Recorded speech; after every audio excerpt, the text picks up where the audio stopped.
എല്ലാ പ്രിയപ്പെട്ടവർക്കും കർത്താവും രക്ഷിതാവുമായിരിക്കുന്ന യേശു ക്രിസ്തുവിൻ്റെ ധന്യതിരുനാമത്തിൽ ഒത്തിരി സ്നേഹത്തോടെ ആദരവോടെ വന്ദനം പറഞ്ഞുകൊണ്ടും ദൈവവചന ശുശ്രൂഷയിലേക്ക് കടക്കുന്നു. അനുഗ്രഹീതമായ ദൈവസഭയോർത്ത് ദൈവത്തെ സ്തുതിക്കുന്നു. ഈ ദിവസങ്ങൾ കർത്തൃദാസനോടും കുടുംബത്തോടും ദൈവസഭയോടുമായിരിക്കാൻ ലഭിക്കുന്ന അവസരത്തെ ഓർത്ത് ദൈവത്തെ സ്തുതിക്കുന്നു.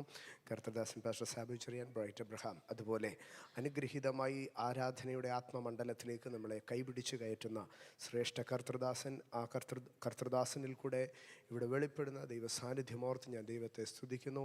കർത്തൃദാസൻ്റെ സാന്നിധ്യത്തിനും കൂട്ടായ്മയ്ക്കും നന്ദി പറയുന്നു, വന്ദനം ചെയ്യുന്നു. ബറാഖ മിനിസ്ട്രീസ് അതിൻ്റെ 7ാമത്തെ വർഷത്തിലേക്ക് കടക്കുമ്പോൾ അത് വളരെ ദൈവീയ പദ്ധതികൾക്കുള്ള ഒരു ഒരുക്കമായി ദൈവമക്കൾ കാത്തുകൊള്ളണം. ഉൽപ്പത്തി പുസ്തകത്തിൻ്റെ 1-ാം അധ്യായത്തിൽ 6 ദിവസങ്ങളെക്കുറിച്ച് പറയുന്നു. 6 ദിവസങ്ങൾ ദൈവം കർമ്മനിരതനായിരുന്നു. 7ാമത്തെ ദിവസം ദൈവം പ്രത്യേകിച്ചൊന്നും ചെയ്തില്ല എന്ന് തന്നെയാണ് പൊതുവെ പറഞ്ഞു വരുന്നത്.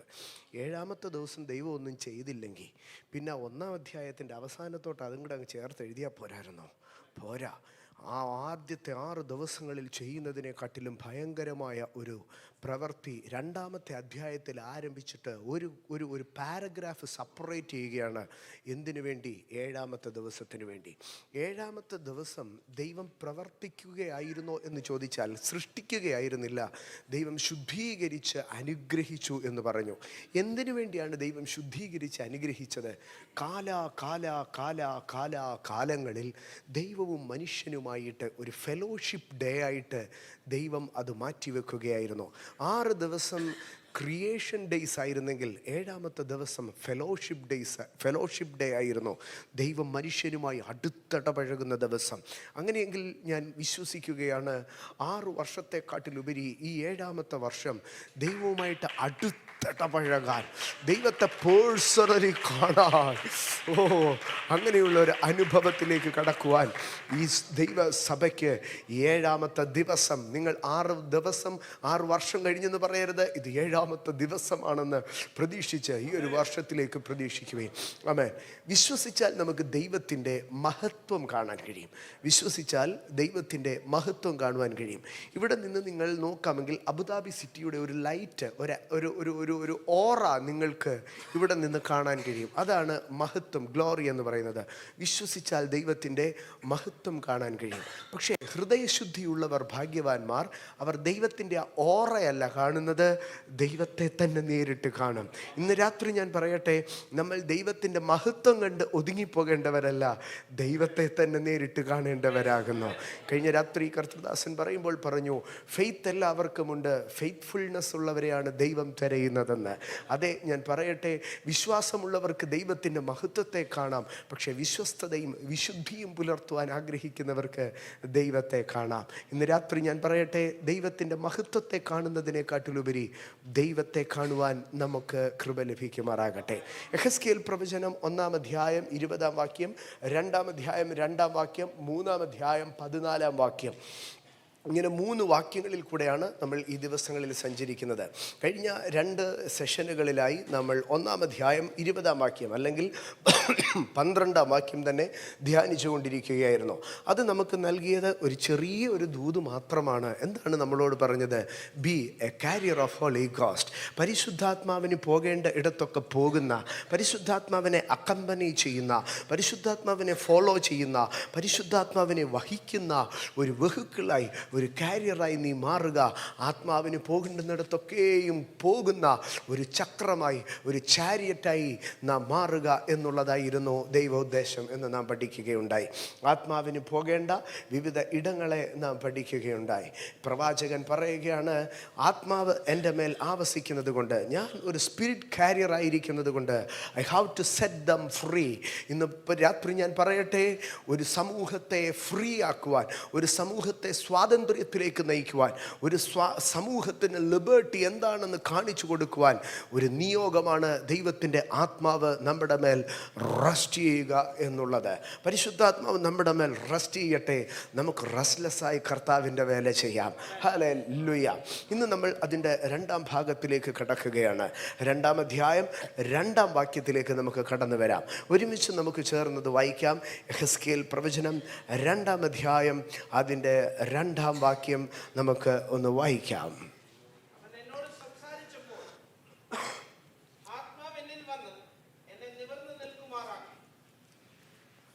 ആത്മാവ് എന്നിൽ വന്നു, എന്നെ നിവർന്ന് നിൽക്കുമാറാക്കി. ഒരുമിച്ചൊന്ന് ചേർന്ന് പറയാമോ?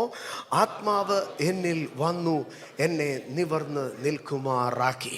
ഇവിടെ നാം വായിക്കുമ്പോൾ ഈ യെഹെസ്കേൽ പ്രവാചകൻ ഈ ദർശനം കാണുമ്പോൾ യെഹെസ്കേൽ പ്രവാചകൻ്റെ കൺസെപ്റ്റുകൾ മുഴുവൻ പൊളിച്ചെഴുതുകയാണ്. ഒരു മനുഷ്യന് ദൈവിക എൻകൗണ്ടർ കിട്ടിയാൽ അവൻ്റെ കൺസെപ്റ്റ് പൊളിയും. കാരണം ഇസ്രായേലിൻ്റെ ആരാധനാ ഗീതങ്ങളിലൊക്കെ നമ്മൾ കേട്ടാൽ ഒരു ഭാഗമുണ്ട്, സിയോനിൽ വസിക്കുന്ന യഹോവേ സ്തുതി നിനക്ക് യോഗ്യം. ദൈവം യഹൂദ്യയിൽ പ്രസിദ്ധനാകുന്നു. ദൈവം സിയോനെ തൻ്റെ വാസസ്ഥലമായി തെരഞ്ഞെടുത്തിരിക്കുന്നു. അപ്പോൾ യഹൂദൻ്റെ അടുക്കൽ നിൻ്റെ ദൈവം എവിടെയെന്ന് ചോദിച്ചാൽ യഹോവ ഷമ്മ, യഹോവ അവിടെയുണ്ട് എന്നാണ് അവൻ പറഞ്ഞുകൊണ്ടിരിക്കുന്നത്. ദ ലോർഡ് ഈസ് ദയർ എന്നാണ് പറഞ്ഞത്.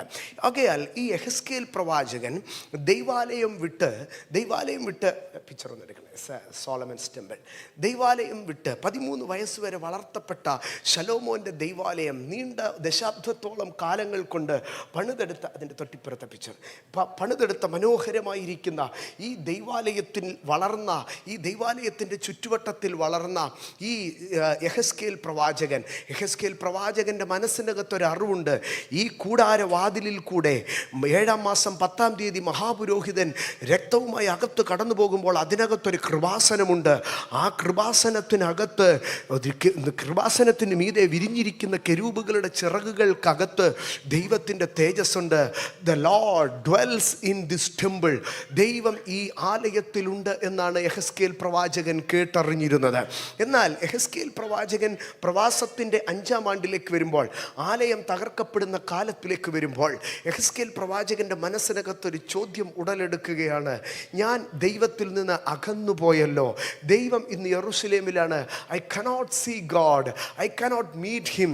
എൻ്റെ ദൈവം ഞാനുമായി അകന്നുപോയി. കാരണം തൻ്റെ കൺസെപ്റ്റിൽ ഇസ്രായേലിൻ്റെ ദൈവം ഒരു സ്റ്റേഷനറി ഗോഡായിരുന്നു. ആമേൻ. അനങ്ങാപ്പാറയായിട്ട്, ആമേൻ, യെരൂശലേമിൻ്റെ ദൈവാലയത്തിൽ കുത്തിയിരിക്കുന്ന ഒരു ദൈവമായിരുന്നു ഇസ്രായേലിൻ്റെ ദൈവം. അല്ലെങ്കിൽ ഇസ്രായേലിൻ്റെ ദൈവം യഹൂദ്യയിൽ പ്രസിദ്ധനായിരുന്നു, ടെറിട്ടോറിയൽ ഗോഡായിരുന്നു.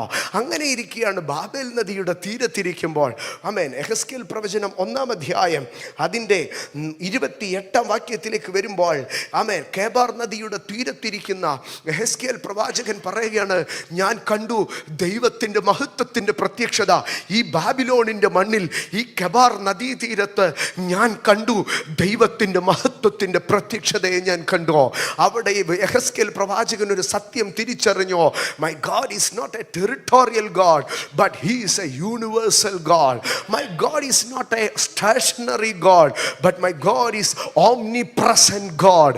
ഇന്ന് രാത്രി തിരിച്ചറിയണം ദൈവ പൈതലേ, നിന്റെ ദൈവം ഒരു കുടില് കെട്ടി, ഒരു കൂടാരം കെട്ടി ക്ഷേത്രങ്ങളിൽ വസിക്കുന്നവനല്ല, കോവിലുകൾക്കകത്തോ കപ്പേളക്കകത്തോ ഒതുങ്ങിയിരിക്കുന്നവനല്ല. എൻ്റെ ദൈവം സർവ്വവ്യാപിയാണ്. ദ ഓംനിപ്രസന്റ് ഗോഡ്, ദ ഓംനിപ്രസന്റ് ഗോഡ്, സർവ്വവ്യാപിയായ ദൈവം. ഹല്ലേലൂയ. നിങ്ങളൊന്ന് ഓർത്തു കൊള്ളണമേ, ഇത്ര മനോഹരമായിരിക്കുന്ന ഈ ദൈവാലയത്തിൽ വസിച്ച ദൈവം ഇപ്പോൾ കെബാർ നദീതീരത്തെ ഒരു സെറ്റിൽമെന്റ് കോളനിക്കകത്തേക്ക് ചെന്ന് നിന്നിട്ട് യെഹെസ്കേൽ പ്രവാചകന്റെ അടുക്കൽ പറയുകയാണ്, ഐ ആം ഹിയർ. യെഹെസ്കേൽ പ്രവാചകന്റെ ചിന്താഗതികൾ മാറി. ഇന്ന് രാത്രികാലം തിരിച്ചറിയണം ദൈവ പൈതലേ, ദൈവത്തിന്റെ എൻകൗണ്ടർ നമ്മുടെ ചിന്തകളെ പൊളിച്ചെഴുതും. ഇന്ന് രാത്രി നിന്റെ ചിന്തകളെ പൊളിച്ചെഴുതുവാൻ കർത്താവിൻ്റെ ഒരു ദർശനത്തിന്, കർത്താവിൻ്റെ ഒരു എൻകൗണ്ടറിന് സാധ്യമാകും. നിന്റെ മക്കളുടെ ചിന്താഗതികളെ പൊളിച്ചെഴുതുവാൻ, നിന്റെ കൂട്ടുകാരുടെ ചിന്താഗതികളെ പൊളിച്ചെഴുതുവാൻ, നിന്റെ സമൂഹത്തിൻ്റെ ചിന്താഗതികളെ പൊളിച്ചെഴുതുവാൻ ദൈവത്തിൻ്റെ എൻകൗണ്ടറിന് കഴിയും. ആമേൻ. ഇവിടെ ആമേൻ, യെഹെസ്കേൽ പ്രവാചകൻ 2-ാം അധ്യായം 2-ാം വാക്യത്തിൽ പറയുകയാണ്, അവൻ എന്നോട് സംസാരിക്കുമ്പോൾ ആത്മാവ് എന്നിൽ വന്നു, എന്നെ നിവർന്നു നിൽക്കുമാറാക്കി. ഇവിടെ 2 ഭാഗങ്ങളാണ് പറയുന്നത്. ഇന്ന് രാത്രി നമുക്ക് 2 കാര്യങ്ങൾ ധ്യാനിക്കണം. 1, അകത്തേക്ക് കയറി വരുന്ന ആത്മാവ്. 2, നിവർത്തി നിൽക്കുന്ന ആത്മാവ്. സ്തോത്രം. ഒന്നാമത്തെ അധ്യായത്തിൽ യെഹെസ്കേൽ പ്രവാചകൻ കാണുന്നത് ആത്മാവ് പോകേണ്ടിയിടത്തെല്ലാം പുറകെ പുറകെ നടക്കേണ്ടതായിട്ടുള്ള ഒരവസ്ഥയാണ്. അപ്പം സെർവൻഹുഡ് ഡിസൈപ്പിൾഷിപ്പാണ് അവിടെ പറയുന്നത്. പരിശുദ്ധാത്മാവിന് ദാസനായി, പരിശുദ്ധാത്മാവിന് വിധേയപ്പെട്ട്, പരിശുദ്ധാത്മാവിനൊരു കാരിയറായി, പരിശുദ്ധാത്മാവ് എന്ത് പറയുന്നോ അതെല്ലാം ചെയ്ത് പുറകെ നടക്കുന്ന ഒരാളായിട്ടാണ് 1-ാം അധ്യായം പറയുന്നത്. എന്നാൽ 2-ാം അധ്യായത്തിലേക്ക് വരുമ്പോൾ അത് പരിശുദ്ധാത്മാവിൻ്റെ അടുത്ത തലം വെളിപ്പെടുകയാണ്. അവിടെ 1-ാമതായി പറയുകയാണ്, പരിശുദ്ധാത്മാവ് അവൻ്റെ അകത്തേക്ക് വന്നു. പരിശുദ്ധാത്മാവ് അവൻ്റെ അകത്തേക്ക് വന്നു. യെരൂശലേമിലെ ശലോമോൻ പണിത ദൈവാലയത്തിൽ മാത്രമല്ല ഇരിക്കുന്നത്, പൊന്നുകൊണ്ട് പൊതിഞ്ഞ ആ ദൈവാലയത്തിൽ മാത്രമല്ല ഇരിക്കുന്നത്, ഈ സെറ്റിൽമെന്റ് കോളനിയിൽ ഇരിക്കുന്ന, ഈ കെബാർ നദീതീരത്തെ കുടിലിരിക്കുന്ന ഈ പാവപ്പെട്ടവന്റെ ചങ്കിനകത്തും കർത്താവിന് ഇറങ്ങി വന്ന് ഇരിപ്പാൻ കഴിയുക. ഇന്ന് രാത്രി എഹെസ്കേലിനെ പോലെ പറഞ്ഞാട്ട് ആമേൻ, ദൈവത്തിന്റെ ആത്മാവിനിൽ ഇരിപ്പാൻ കഴിയും. ഈ ദൈവത്തിൻ്റെ ആത്മാവെന്നിൽ വരിക എന്ന് പറഞ്ഞാൽ എന്താണ്? ദൈവാത്മാവ് ഒരുവനിൽ കടന്നു വരിക എന്നുള്ളത്. ദൈവാത്മാവ് ഒരുവനിൽ കടന്നു വരിക എന്ന് പറഞ്ഞാൽ ഞാൻ പ്രധാനമായി അതിൻ്റെ 5 ഭാഗങ്ങൾ പറയാം.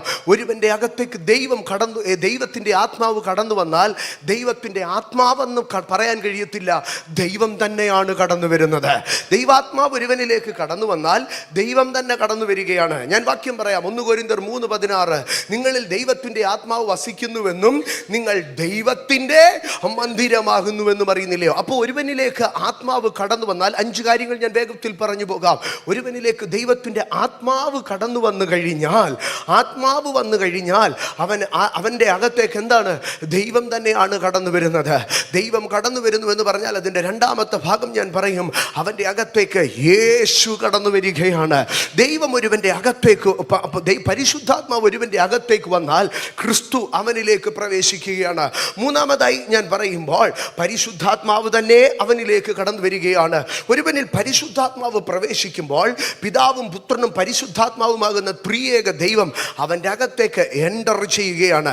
4-ാമത്തെ ഭാഗത്തിലേക്ക് കടന്നു വരുമ്പോൾ പരിശുദ്ധാത്മാവ് ഒരുവനിൽ അകത്തേക്ക് കയറുമ്പോൾ ദൈവത്തിൻ്റെ ക്യാരക്ടർ അവൻ്റെ അകത്തേക്ക് വരികയാണ്. ഒരിക്കൽ കൂടെ ഞാൻ പറയട്ടെ, ദൈവത്തിൻ്റെ പരിശുദ്ധാത്മാവ് ഒരുവൻ അകത്തേക്ക് കയറുമ്പോൾ ദൈവത്തിൻ്റെ ക്യാരക്ടർ അവനകത്തേക്ക് വരികയാണ്.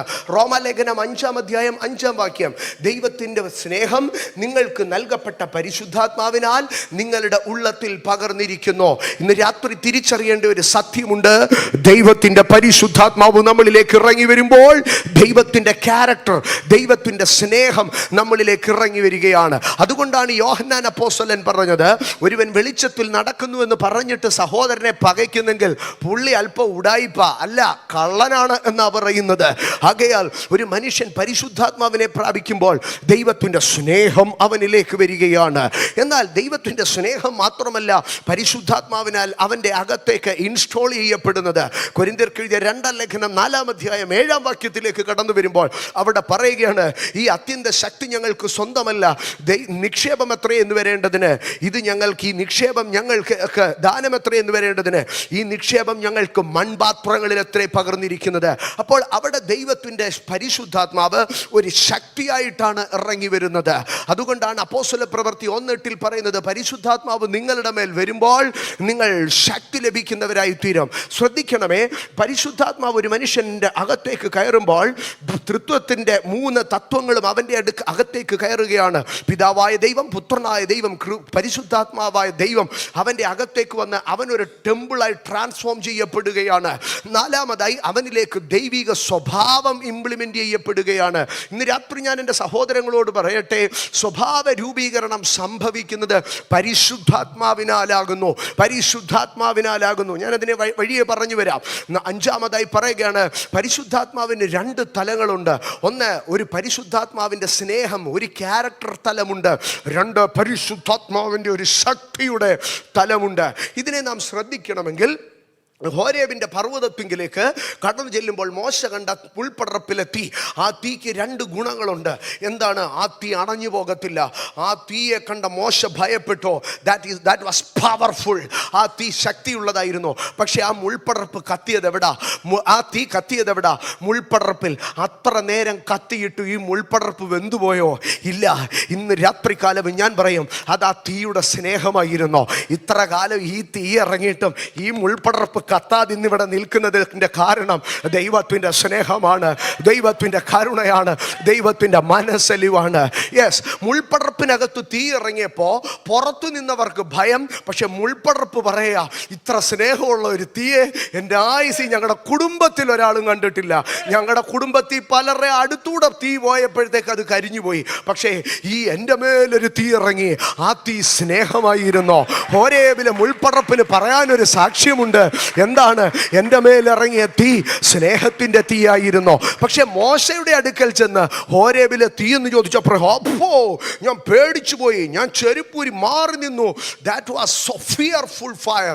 ഭയപ്പെടുത്തുന്ന ഒരു തീയായിരുന്നു. ആകയാൽ ദൈവത്തിൻ്റെ പരിശുദ്ധാത്മാവിന് എപ്പോഴും രണ്ട് സ്വഭാവങ്ങളുണ്ട്, ലവ് ആൻഡ് സ്ട്രെങ്ത്. ഇത് രണ്ടും ചേർന്ന് നിൽക്കും. നിങ്ങൾ നല്ല ശക്തരായ അഭിഷക്തന്മാരെയൊക്കെ ശ്രദ്ധിച്ചാൽ പുൾപിറ്റിൽ നിൽക്കുമ്പോൾ നിങ്ങൾക്ക് അവരുടെ മുഖത്ത് നോക്കാൻ പോലും ഒരു പ്രസാദം തോന്നത്തില്ല. ഭയങ്കര കോപിഷ്ഠരാണ്, ഭയങ്കര ഇതാണെന്ന് തോന്നും. പക്ഷെ നിങ്ങൾ പേഴ്സണലി അവരുടെ അടുക്കൽ ചെന്ന് കഴിഞ്ഞാൽ ഭയങ്കര ലോലഹൃദയന്മാരായിരിക്കും. മറ്റൊരു കാര്യം പറയാം, ദൈവവചനത്തിൻ്റെ വെളിപ്പാടുകൾ ശക്തമായി പറയുമ്പോൾ ഇത് ഭയങ്കരമാണെന്ന് ചിന്തിക്കും. പക്ഷെ പേഴ്സണലി ചെന്ന് സംസാരിച്ചാൽ നിങ്ങൾക്ക് മനസ്സിലാകും ഇവനൊരു മരമണ്ടന പൊട്ടനാണെന്ന്. സ്തോത്രം. അടുത്ത ഭാഗത്തിലേക്ക് നമുക്ക് കടന്നു പോകാം. അങ്ങനെ ദൈവത്തിൻ്റെ പരിശുദ്ധാത്മാവ് അകത്തേക്ക് വരുവാൻ ആഗ്രഹിക്കുകയാണ്. ഇന്ന് രാത്രികാലം ദൈവിക സ്വഭാവമായി, ദൈവിക ശക്തിയായി, പിതാവും പുത്രനും പരിശുദ്ധാത്മാവുമായി ദൈവം നിങ്ങളുടെ അകത്തേക്ക് വരുവാൻ ആഗ്രഹിക്കുന്നു. അല്ല, നമ്മളുടെ അകത്തേക്ക് വരുവാൻ ആഗ്രഹിക്കുന്നു. അങ്ങനെയെങ്കിൽ ചോദിക്കാം, ദൈവം എൻ്റെ അകത്തേക്ക് വരുവാൻ, ആത്മാവ് എൻ്റെ അകത്തേക്ക് വരുവാൻ ഞാൻ എന്താണ് ചെയ്യേണ്ടത്? What I have to do, what should I do? ഞാൻ എന്ത് ചെയ്താൽ ആത്മാവ് എൻ്റെ അടുക്കിലേക്ക് ഇറങ്ങി വരും? സഹോദരങ്ങളെ, അതിനൊന്നാമതായി നമുക്ക് ലൂക്കോസിൻ്റെ സുവിശേഷത്തിലേക്ക് കടന്നു പോകാം. ലൂക്കോസിൻ്റെ സുവിശേഷം 19-ാം അധ്യായം 5-ാം വാക്യത്തിലേക്ക് വരുമ്പോൾ, ലൂക്കോസിൻ്റെ സുവിശേഷം 19-ാം അധ്യായം 5-ാം വാക്യത്തിൽ നമുക്കൊരു മനുഷ്യനെ കാണുവാൻ കഴിയും. 19-ാം അധ്യായം ആരംഭിക്കുന്നതേ ആ ഒരു മനുഷ്യനെ കുറിച്ച് പറഞ്ഞ സഖായി എന്നൊരു മനുഷ്യൻ, നീളത്തിൽ കുറിയവനായ മനുഷ്യൻ. ആ മനുഷ്യൻ യേശുവിനെ കാണുവാൻ വേണ്ടി കാട്ടത്തിമേൽ കയറി. ഞാൻ കുഞ്ഞുങ്ങളുടെ അടുക്കലൊക്കെ ഒന്ന് ചോദിക്കട്ടെ, സക്കായിക്ക് എന്താ യേശുവിനെ കാണാൻ കഴിയാതിരുന്നത്? സക്കായിക്ക് എന്താ യേശുവിനെ കാണാൻ കഴിയാതിരുന്നത്? ആമേൻ. എല്ലാവരും പറയും നീളം കുറവായതുകൊണ്ടാന്ന്. ഞാൻ ചോദിക്കട്ടെ, നീളം കുറഞ്ഞാൽ കാഴ്ചയ്ക്ക് വല്ലതും കുഴപ്പം വരുമോ? നീളം കുറഞ്ഞാൽ കാഴ്ചയ്ക്കൊന്നും കുഴപ്പം വരത്തില്ല. സക്കായിക്ക് യേശുവിനെ കാണാൻ കഴിയാഞ്ഞത് സക്കായിക്ക് നീളം കുറവാഞ്ഞിട്ടല്ല, സക്കായിയുടെ മുമ്പിൽ പല തടസ്സങ്ങളും ഉണ്ടായിരുന്നു. ഇന്ന് രാത്രി ഞാനൊരു കാര്യം പറയട്ടെ, നിങ്ങളുടെ തടസ്സങ്ങൾ നിങ്ങളുടെ ബലഹീനതകളായി നിങ്ങൾ മിസ്കൺസെപ്ഷനിലേക്ക് പോകരുത്. ഒരിക്കൽ കൂടെ പറയട്ടെ, നിങ്ങളുടെ തടസ്സങ്ങൾ നിങ്ങളുടെ ബലഹീനതകളായി നിങ്ങൾ ജഡ്ജ് ചെയ്യരുത്. നമ്മളെല്ലാം പറയാം സക്കായിക്ക് നീളം കുറവായോണ്ടാ സക്കായിക്ക് കാണാൻ കഴിയാതിരുന്നതെന്ന്. നീളം കുറവുണ്ടെന്ന് പറഞ്ഞത് കാഴ്ചയെ ബാധിക്കത്തില്ല. പകരം സക്കായി കാണുന്നതിന് ഒരു പുരുഷാരം മുഴുവൻ തടസ്സമായിരുന്നു. ആമേൻ. ഇന്ന് രാത്രി ഞാൻ പറയട്ടെ, നിന്റെ പ്രശ്നങ്ങളുടെ പലതിൻ്റെയും കാരണം നിന്റെ ബലഹീനതയല്ല, ചില മാനുഷിക പൈശാചിക തടസ്സങ്ങളാണ്. നീ അതിനെ മറികടക്കാനുള്ള വഴികളെ നോക്കണം. അല്ലാതെ എനിക്ക് കഴിവില്ല, എനിക്ക് പ്രാപ്തിയില്ല, എനിക്ക് ഉയരമില്ല, എനിക്ക് ബുദ്ധിയില്ല, എനിക്ക് ലാംഗ്വേജ് ഇല്ല, എനിക്ക് സഹായിപ്പാൻ ആരുമില്ല, അതൊന്നും നീ പറഞ്ഞുകൊണ്ടിരിക്കരുത്. സക്കായി യേശുവിനെ കാണാഞ്ഞത് നീളം കുറഞ്ഞതുകൊണ്ടല്ല, അവന്റെ മുമ്പിൽ തടസ്സങ്ങൾ ഉണ്ടായതുകൊണ്ടാണ്. ആമേൻ. ഹല്ലേലൂയ. അങ്ങനെ സക്കായി യേശുവിനെ കാണുവാൻ തക്കവണ്ണം അവൻ പ്രതിബന്ധങ്ങളെ മറികടക്കുവാൻ പരിശ്രമിച്ച് അവൻ ഒരു മരത്തിന്മേൽ കയറിയിരുന്ന സക്കായിയുടെ താഴെ വന്ന് യേശു സക്കായിയുടെ അടുക്കൽ പറഞ്ഞു, സക്കായി നീ ഇങ്ങ് ഇറങ്ങി വാ, ഞാൻ നിന്റെ വീട്ടിലേക്ക് കയറി വരട്ടെ. ആമേൻ. സക്കായി അടുത്ത ഭാഗത്തിലേക്ക് ചെയ്യുമ്പോൾ, അടുത്ത ഭാഗത്തിൽ എന്താണ് ചെയ്തതെന്ന് ശ്രദ്ധിച്ചാൽ 19-ാം അധ്യായം 8-ാം വാക്യത്തിലേക്ക് വരുമ്പോൾ സക്കായി അവിടെ കൺഫസ് ചെയ്യുകയാണ്. സക്കായി മരത്തിന്മേൽ കയറിയത് കൊണ്ട് ഒന്നുമല്ല യേശു അവിടെ ചെന്നത്. സക്കായിയുടെ മനസ്സിനെ യേശു ഡിസേൺ ചെയ്തു. ആ മനസ്സ് എന്തായിരുന്നുവെന്ന് സക്കായി വാതിക്കൽ വന്നു നിന്ന് പറയുകയാണ്.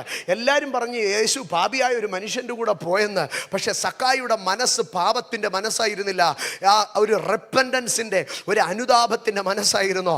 അതുകൊണ്ട് സക്കായി ഓടി വന്ന് യേശുവിൻ്റെ മുമ്പാകെ മുട്ടുകുത്തി നിന്ന് പറയുകയാണ്, കർത്താവേ, എൻ്റെ വസ്തുവകയിൽ പാതി ഞാൻ ദരിദ്രർക്ക് കൊടുക്കുന്നു, വല്ലതും ചതിവായി വാങ്ങിയിട്ടുണ്ടെങ്കിൽ 4 മടങ്ങ് മടക്കി കൊടുക്കുന്നുവെന്ന് പറഞ്ഞു. അവൻ്റെ മനസ്സിൽ അവൻ ചെയ്ത ചതിയും വഞ്ചനയും അവൻ്റെ അനീതിയും പൊങ്ങി വന്നു. അവൻ യേശുവിനെ കണ്ടപ്പോൾ അവൻ്റെ മനസ്സിനകത്തൊരു റിപ്പൻറ്റൻസ് പൊങ്ങി വന്നു. ഇന്ന് രാത്രി ഞാൻ പറയട്ടെ സഹോദരങ്ങളെ, ജീവിതത്തിലൊരു റിപ്പൻറ്റൻസ് ഉണ്ടായിക്കഴിഞ്ഞാൽ പരിശുദ്ധാത്മാവ് യേശു അവൻ്റെ അകത്തേക്ക് കയറി വരിക. യെസ്, ആമേൻ.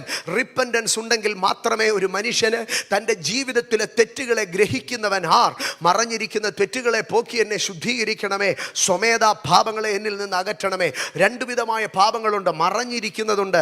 രണ്ട്, സ്വമേധയാ നമ്മൾ മനഃപൂർവ്വമായി ചെയ്തത്, ജീവിതത്തിൽ അറിഞ്ഞും അറിയാതെയും വന്നുപോയ തെറ്റുകളെ കുറ്റങ്ങളെ കുറിച്ച് അതിനെ നീതീകരിക്കാതെ ന്യായീകരിക്കാതെ അപ്പൻ്റെ മുമ്പിലേക്ക് കടന്നു ചെന്ന് അപ്പാ പറ്റിപ്പോയി എന്ന് പറയുവാൻ ഒരു മനസ്സുണ്ടെങ്കിൽ, ആമേൻ ആമേൻ, എ മൈൻഡ് ഓഫ് റിപ്പൻറ്റൻസ്, ആമേൻ, അതുണ്ടെങ്കിൽ കർത്താവ് നിങ്ങളുടെ വീട്ടിനകത്തേക്ക് കയറി വരും. ഇന്ന് രാത്രികാലം ഞാൻ പറയട്ടെ, ജീവിതത്തിൽ പരിശുദ്ധാത്മാവിൻ്റെ സ്വാധീനത്തിന് പൂർണ്ണമായി നിങ്ങൾ ഇടം കൊടുക്കാത്ത ഏതെങ്കിലും ഒരു ജസ്റ്റിഫിക്കേഷൻ, സെൽഫ് ജസ്റ്റിഫിക്കേഷൻ നിങ്ങളുടെ ജീവിതത്തിലുണ്ടെങ്കിൽ ലീവ് ഇറ്റ്. പരിശുദ്ധാത്മാവ് നമ്മളിലേക്ക് വരട്ടെ.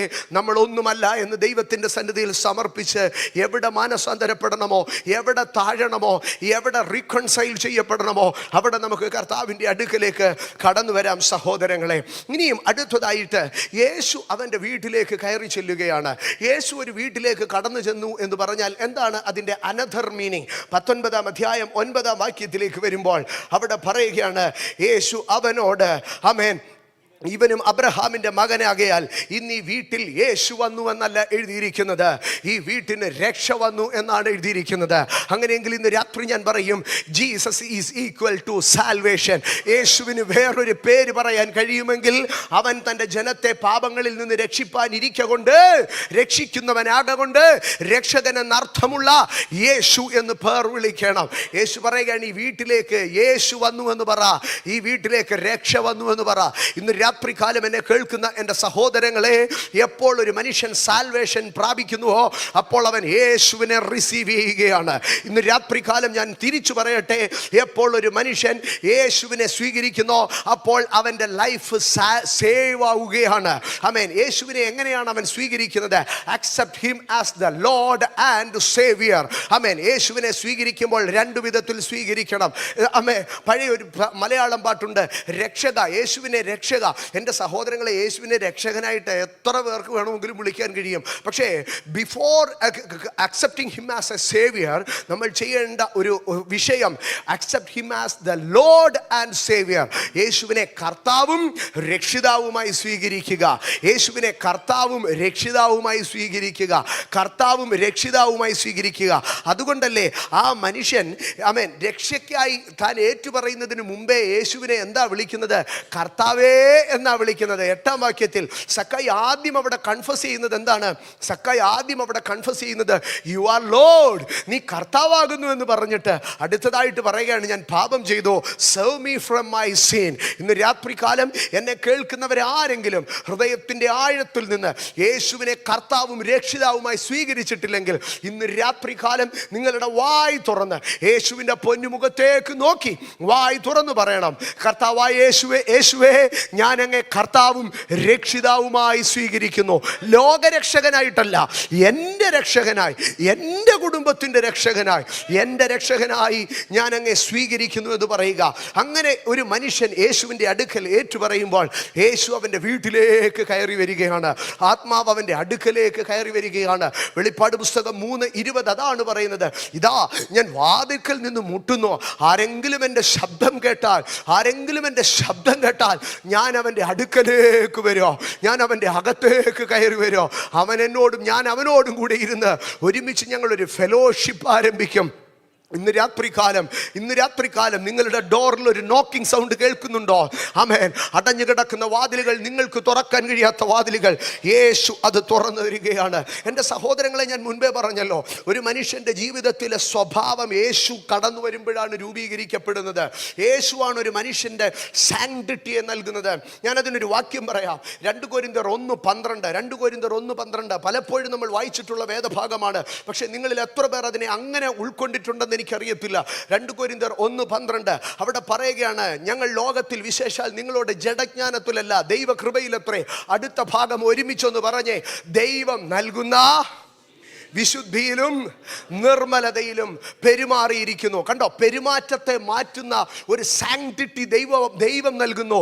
ദൈവം നൽകുന്ന വിശുദ്ധിയും ദൈവം നൽകുന്ന നിർമ്മലതയും. അതാണ് ഞാൻ മുൻപേ പറഞ്ഞത്. ആത്മാവ് നമ്മളിലേക്ക് ഇറങ്ങി വന്നു കഴിഞ്ഞാൽ നമ്മുടെ ക്യാരക്ടറിനെ പരിശുദ്ധാത്മാവിന് മാറ്റുവാൻ കഴിയും. God given sanctity. ആമേൻ. ഓരോ ദിവസവും ദൈവസന്നിധിയിൽ പ്രാർത്ഥിക്കണം. ദൈവമേ, നിന്റെ വിശുദ്ധി എനിക്ക് തരണമേ. ദൈവമേ, നിന്റെ നിർമ്മലത എനിക്ക് തരണമേ. ദൈവമേ, നിന്റെ സ്വഭാവം എനിക്ക് തരണമേ. നാഗൽ സായിപ്പ് പറഞ്ഞതുപോലെ പറയണം. യേശുവേ, നിന്റെ രൂപം എൻ്റെ കണ്ണുകൾക്ക് ഇഷ്ടമാ. ശിഷ്യനാകുന്ന എന്നെ അങ്ങേപോലെ ആക്കണേ. രാത്രി മുഴുവൻ പ്രാർത്ഥിച്ച കർത്താവേ, അങ്ങേപോലെ പ്രാർത്ഥിക്കുക. ക്ഷമിച്ച കർത്താവേ, അങ്ങേപോലെ ക്ഷമിക്കുക. കർത്താവേ, വിനയമുള്ള കർത്താവേ, അങ്ങേപോലെ വിനയപ്പെടുവാൻ. ദാസനെ പോലെ വേഷമെടുത്ത യേശുവപ്പായെ, അങ്ങേപോലെ താഴുവാൻ. അങ്ങയുടെ മനോവിനയം, ഗിവ് മീ ദ സാങ്ക്ടിറ്റി. എന്നെ അങ്ങേപോലെ ആക്കണമേ. എൻ്റെ സഹോദരങ്ങളെ, നമുക്ക് ആർക്കും നമ്മളെ തന്നെ വിശുദ്ധീകരിക്കുവാൻ പൂർണ്ണമായി കഴിയുകയില്ല. ദൈവത്തിൽ നിന്ന് ജനിച്ചവനെല്ലാം തന്നെത്താൻ സൂക്ഷിക്കുകയും വിശുദ്ധൻ തന്നെത്താൻ വിശുദ്ധീകരിക്കുകയും ചെയ്യും. പക്ഷേ ഞാൻ പറയട്ടെ, ഒരു ദൈവം വിശുദ്ധീകരിച്ചവന് മാത്രമേ അവൻ്റെ വിശുദ്ധിയെ സൂക്ഷിപ്പാൻ കഴിയുകയുള്ളൂ. ഇന്ന് രാത്രി ഞാൻ ആവർത്തിച്ചു പറയുകയാണ്, ബി ക്ലെൻസ്ഡ് ബൈ ഗോഡ്. ദൈവം ഒരു മനുഷ്യനെ ശുദ്ധീകരിക്കുന്നത് പ്രധാനമായി 3 ഭാഗങ്ങളാണ്. 4മതൊരു ഭാഗം കൂടെ ഞാൻ പറയാം. ഒന്ന്, കർത്താവായ യേശുവിൻ്റെ രക്തം സകല പാപവും പോക്കി നമ്മെ ശുദ്ധീകരിക്കുന്നു. 1 യോഹന്നാൻ 1-ാം അധ്യായത്തിൽ പറയുന്നു, ദൈവപുത്രനായ യേശുവിൻ്റെ രക്തം സകല പാപവും പോക്കുന്നു. രണ്ടാമതായി യോഹന്നാൻ്റെ സുവിശേഷം 15-ാം അധ്യായത്തിൽ യേശു പറഞ്ഞു, ഞാൻ നിങ്ങളോട് പറയുന്ന ദൈവവചനം നിങ്ങളെ വിശുദ്ധീകരിക്കും. How much you meditate the word of God, that much will be your sanctity. ആമേൻ. എത്രത്തോളം ദൈവത്തിൻ്റെ വചനം ധ്യാനിക്കുമോ, ദൈവത്തിൻ്റെ ശബ്ദം കേൾക്കുമോ, ആ ശബ്ദമായിരിക്കും നമ്മളെ ശുദ്ധീകരിക്കുന്നത്. ആ ദൈവത്തിൻ്റെ വചനമായി നമുക്ക് വായിക്കാം. ആമേൻ. നമ്മുടെ കാതുകളിൽ ദൈവത്തിൻ്റെ ശബ്ദമായി കേൾക്കാം. ഒരുപക്ഷെ ഒരു ദൈവദാസൻ പ്രസംഗിക്കുമ്പോഴായിരിക്കാം. Listen to the word of God and it will sanctify you. 1, യേശുവിൻ്റെ രക്തം. 2, ദൈവത്തിൻ്റെ വചനം. 3-മതായി റോമാലേഖനം 15:15 അവിടെ പറയുകയാണ്, ജാതികൾ എന്ന വഴിപാട് പരിശുദ്ധാത്മാവിനാൽ വിശുദ്ധീകരിക്കപ്പെട്ടു. പഴയ നിയമത്തിലെ യാഗപീഠത്തിങ്കൽ കൊണ്ടുവന്നൊരു ബലിമൃഗത്തെ, സ്തോത്രം, യാഗപീഠത്തിങ്കൽ പിളർത്തി വെക്കുമ്പോൾ അത് വിശുദ്ധീകരിക്കപ്പെട്ട് ചാരമായി തീരുന്നത് സ്വർഗത്തിൽ നിന്നിറങ്ങി യാഗപീഠത്തിൽ കത്തിത്തുടങ്ങിയ ആ അഭിഷേകത്തിൻ്റെ അഗ്നിക്കകത്താണെങ്കിൽ ഇന്ന് രാത്രികാലം തിരിച്ചറിയണം ദൈവവൈതലേ, എൻ്റെയും നിങ്ങളുടെയും പ്രാകൃത ജഡീക സ്വഭാവങ്ങളെ മാറ്റി ഒരു വിശുദ്ധനാക്കി തീർക്കുന്നത് എൻ്റെ കുടുംബത്തിലുള്ളവരുടെ ഒക്കെ കഴിവുകൊണ്ടല്ല, പകരം യേശുവിൻ്റെ കൃപ കൊണ്ടത്രേ. ഇന്ന് രാത്രി പറഞ്ഞാട്ടെ, യേശുവിൻ്റെ രക്തത്താൽ ഞാനൊരു വിശുദ്ധനായി തീരാം. യേശുവിൻ്റെ വചനത്താൽ ഞാനൊരു വിശുദ്ധനായി തീരാം. ദൈവത്തിൻ്റെ പരിശുദ്ധാത്മാവിനാൽ ഞാനൊരു വിശുദ്ധനായി തീരാം. ആമേൻ, ആമേൻ. വിശുദ്ധനായി തീരും, വിശുദ്ധനായി തീരും, വിശുദ്ധനായി തീരും. ഇന്ന് രാത്രി നമ്മുടെ കർത്താവ് നമ്മളെ വിശുദ്ധീകരിക്കുന്ന ദൈവമാണ്. അതുകൊണ്ടാണ് പറയുന്നത്, വിശുദ്ധീകരിക്കുന്നവർക്കും വിശുദ്ധീകരിക്കുന്നവനും വിശുദ്ധീകരിക്കപ്പെടുന്നവർക്കും ഒരുവനത്രേ പിതാവ്. ആകയാൽ നമ്മൾ വിശുദ്ധീകരിക്കപ്പെടാൻ ഒരു ഒറ്റ കാര്യം ചെയ്താൽ മതി, നിന്നു കൊടുത്താൽ മതി, നിന്നു കൊടുത്താൽ മതി. ഇതിനകത്ത് അമ്മമാരൊക്കെ ഇരിപ്പുണ്ടല്ലോ, നിങ്ങളുടെ കുഞ്ഞുങ്ങളെ കുളിപ്പിക്കുമ്പോൾ നിങ്ങൾ എന്താ അവരോട് പറയുന്നത്? കൊച്ചെ, നീ ഒന്ന് അടങ്ങി നിൽക്കുക, ഞാൻ നിന്നെ ഒന്ന് കുളിപ്പിക്കട്ടെ. നീ ഒന്ന് അടങ്ങി നിന്നാ നിന്റെ അപ്പൻ നിന്നെ കുളിപ്പിക്കുക. ഇന്ന് രാത്രി ഞാൻ പറയട്ടെ, എത്ര ചെളി നമ്മുടെ ദേഹത്തുണ്ടെങ്കിലോ നമ്മളൊന്ന് അടങ്ങി നിന്നാൽ, നമ്മളൊന്ന് സമർപ്പിച്ച് കൊടുത്താൽ, God given sanctity, എൻ്റെ ദൈവം എന്നെ ശുദ്ധീകരിക്കും. അതുകൊണ്ടാണ് കർത്താവ് പറഞ്ഞത്, ആമേൻ, പോക്കിയിട്ടില്ലാത്ത അവരുടെ അകൃത്യത്തെ ഞാൻ പോക്കും, ഞാൻ പോക്കും, ഞാൻ പോക്കും. പോക്കിയിട്ടില്ലാത്ത അവരുടെ അകൃത്യത്തെ ഞാൻ പോക്കും. നിന്റെ പാപങ്ങൾ രക്താംബരം പോലെ കടിഞ്ചുവപ്പായിരുന്നാലും ഞാൻ അതിനെ ഹിമം പോലെ വെളുപ്പിക്കും. കാർമുകിലിനെ ഞാൻ ഹിമമാക്കി മാറ്റും, രക്താംബരത്തെ ഞാൻ പഞ്ഞി പോലെ വെണ്മയാക്കി തീർക്കും. ഇന്ന് രാത്രി തിരിച്ചറിയണം, ഗോഡ് ഗിവൺ സാങ്ക്ടിറ്റി. ആകയാൽ സക്കായിയുടെ വീട്ടിലേക്ക് യേശു കടന്നു വന്നു. കാരണം അവൻ്റെ മനസ്സിനകത്ത് പാപത്തെ വിട്ടൊഴിയുവാൻ, ഒരു വിശുദ്ധിക്ക് വേണ്ടി യേശുവിനെ സ്നേഹിപ്പാനുള്ളൊരു ആഗ്രഹം അവനുണ്ടായിരുന്നു. സ്തോത്രം. രണ്ടാമതായി, ഒരു മനുഷ്യൻ്റെ ജീവിതത്തിലേക്ക് യേശു കടന്നു വരുവാനുള്ള കാരണം നാം പഠിക്കുമ്പോൾ, യേശു എവിടേക്കാണ് കടന്നു ചെല്ലുന്നത്? സ്തോത്രം. ഒരിക്കൽ ദൈവവും ദൂതന്മാരും ഇങ്ങനെ വഴിയാത്ര ചെയ്തു പോവുകയാണ്. പല വീടുകളെ കണ്ടു, അവിടെയൊന്നും ദൈവം കയറിയില്ല. അങ്ങനെ കടന്നു പോകുമ്പോൾ നോക്കുമ്പോൾ ഒരു വീട്ടിൽ നിന്നൊരു മനുഷ്യൻ ഓടി വന്ന് ദൈവത്തിൻ്റെ മുമ്പാകെ നിലം വരെ കുനിഞ്ഞ് അവിടെ കിടന്ന് അവൻ എന്ത് ചെയ്തെന്നറിയാമോ? അവിടെ എഴുതിയിരിക്കുന്നത് അവൻ നിലം വരെ കുനിഞ്ഞ് നമസ്കരിച്ചു എന്നാണ് പറഞ്ഞത്. നിലം വരെ കുനിഞ്ഞു, ദൈവത്തിൻ്റെ മുൻപാകെ നിലം വരെ കുനിഞ്ഞു. എന്താണ് അവിടെ ചെയ്തത്? അതൊരു ആരാധനയായിരുന്നു. ആരാണ് ഈ മനുഷ്യനെന്ന് നമുക്കറിയാം. മമ്രേത്തോപ്പിലെ അബ്രാമായിരുന്നു. മമ്രേത്തോപ്പിലെ അബ്രാം ദൈവത്തെ കണ്ടപ്പോൾ കൂടാരത്തിൻ്റെ വാതിൽക്കൽ നിന്ന് അവൻ എഴുന്നേറ്റു ഓടിച്ചെന്ന് ദൈവത്തിൻ്റെ മുൻപാകെ നിലം വരെ കുനിഞ്ഞ് നമസ്കരിച്ചു. അവൻ നിലം വരെ കുനിഞ്ഞെന്ന് പറഞ്ഞാൽ അവൻ്റെ തല നിലത്തു മുട്ടിയെന്ന അതിൻ്റെ അർത്ഥം. നിലം വരെ കുനിഞ്ഞ് നമസ്കരിച്ചിട്ട് ആ ആരാധനയ്ക്കകത്തൊരു കാര്യം പറഞ്ഞു: എന്നോട് കൃപയുണ്ടെങ്കിൽ ആ സാന്നിധ്യം കുറച്ചു നേരം എൻ്റെ വീട്ടിനകത്തോട്ടൊന്ന് തന്നിട്ട് പോകണം. വേറെ ഒന്നും വേണ്ട, നിന്റെ സാന്നിധ്യം മതി. എന്നോട് കൃപയുണ്ടെങ്കിൽ എനിക്ക് ആ സാന്നിധ്യം മതി. വർഷങ്ങളേറെ കഴിഞ്ഞ് ഇതേ ഇസ്രായേലിൻ്റെ നടുവിൽ നിന്ന് മോശ തിരിച്ചു പറഞ്ഞു: കർത്താവേ, എന്നോട് കൃപയുണ്ടെങ്കിൽ നിന്റെ സാന്നിധ്യം എനിക്ക് തരണമേ. ആമേ. അബ്രഹാം അവിടെ നിന്ന് അങ്ങോട്ട് ദൈവത്തെ നിലം വരെ കുനിഞ്ഞ് ആരാധിച്ച ഉടനെ ദൈവം എന്ത് ചെയ്തെന്നറിയാമോ? അബ്രഹാം എന്താ പറഞ്ഞെന്നറിയാമോ? ഈ വൃക്ഷത്തിന്റെ തണലിൽ ഇവിടെ ഒന്ന് ഇരിക്കാനാ പറഞ്ഞത്. പക്ഷേ ദൈവം അബ്രഹാമിന്റെ അടുക്ക ചോദിച്ചോ, ഓക്കെ, നിന്റെ വർഷിപ്പിനെ ദൈവം അബ്രഹാമിന്റെ വർഷിപ്പിനെ കണ്ടപ്പം പറഞ്ഞു: നീ പറഞ്ഞിടത്ത് ഞാൻ ഇരിക്കാം, പക്ഷേ എനിക്ക് നിന്റെ സാന്നിധ്യം, എനിക്ക് എൻ്റെ സാന്നിധ്യത്തെ, എൻ്റെ സാന്നിധ്യത്തിൻ്റെ ശക്തിയെ ഇവിടെ എനിക്ക് കുറച്ച് ഇമ്പാർട്ട് ചെയ്യാനുണ്ട്.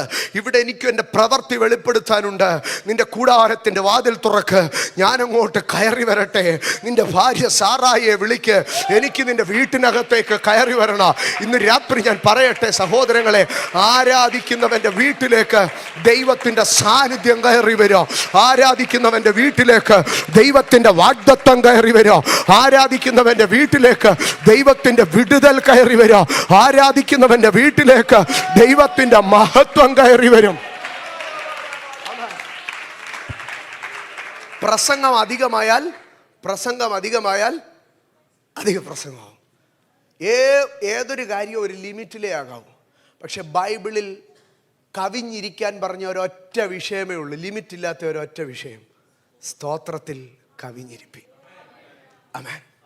സ്തോത്രത്തിൽ കവിഞ്ഞിരിപ്പീൻ. എല്ലാറ്റിനും ഒരു ലിമിറ്റുണ്ട്, പക്ഷെ ലിമിറ്റില്ലാത്ത ഒരൊറ്റ കാര്യമേ ഉള്ളൂ: ആരാധനയാണ്. ഇന്ന് രാത്രി എന്നെ കേൾക്കുന്ന ദൈവപൈതലേ, എത്രത്തോളം നിനക്ക് ആരാധിക്കാനുള്ള മനസ്സുണ്ടോ, ആ ആരാധിക്കാനുള്ള മനസ്സ് കണ്ട് ദൈവം നിൻ്റെ അടുക്കലേക്ക് ഇറങ്ങി വരും.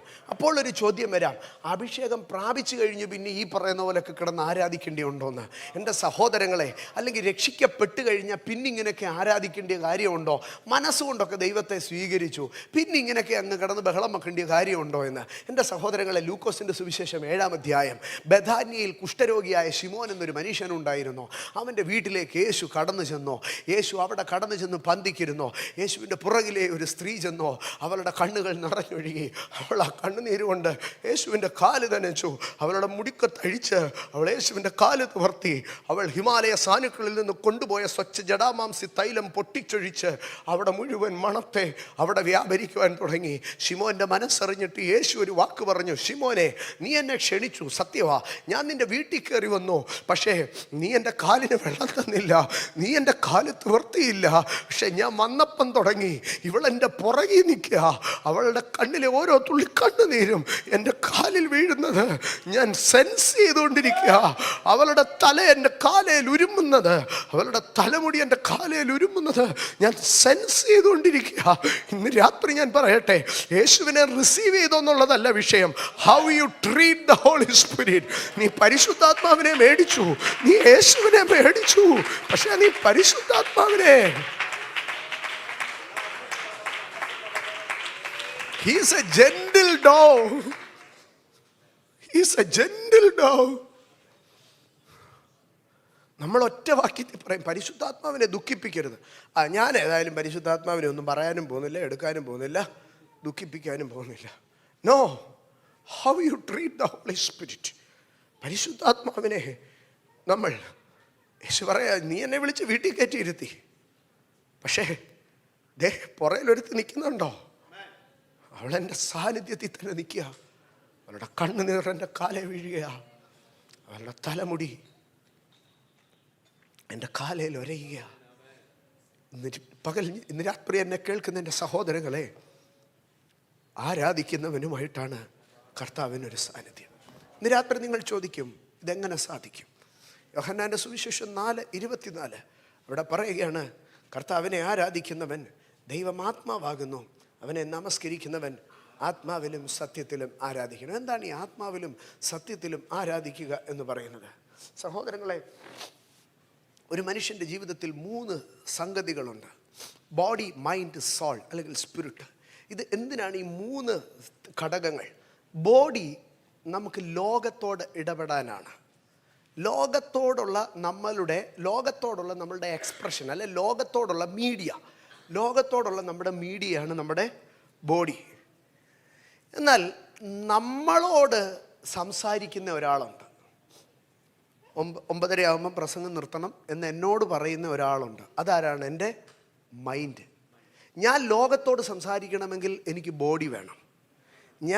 എനിക്ക് തിരിച്ചറിവുണ്ടാകണമെങ്കിൽ, ഞാൻ എന്നോട് തന്നെ സംസാരിക്കണമെങ്കിൽ എൻ്റെ കൺട്രോൾ ഏതിനകത്താണ്? മൈൻഡ്. നമ്മൾ ചിലരെ പറയില്ല, അവൻ്റെ മൈൻഡ് ഒരു ഇച്ചിരി ക്രാക്ക് ആയതാണെന്ന് പറയും.